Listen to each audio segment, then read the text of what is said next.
do it at some point. They're really worried about the concussions, about people flying down and just throwing themselves at people. So they've been trying to get every incentive. They moved it up there. That's right. Kick off to 30. Yeah, they will also, of course, it'll make shorter drives. Yeah. You won't see an 80-yard drive. No, that's right. 75 yards. Put it on a 50 and have them fight over it. And finally, That's it. They feel like a rugby scrum. and finally, They're making a Subway commercial. Yeah, that's amazing, isn't it? The Subway has the notoriety of that bad guy, you know, whatever his name is. He went to jail for 16 years. Matter of fact, he just got beat up, nearly dead in jail for, you know, abusing children the way he did.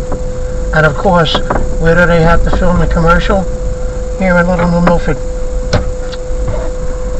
8 million towns in the United States, and they make the commercial here. So,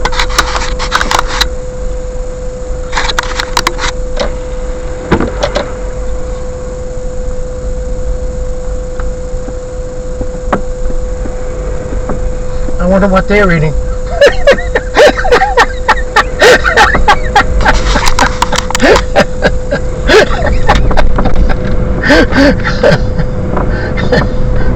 And it's going to snow Sunday. Yay!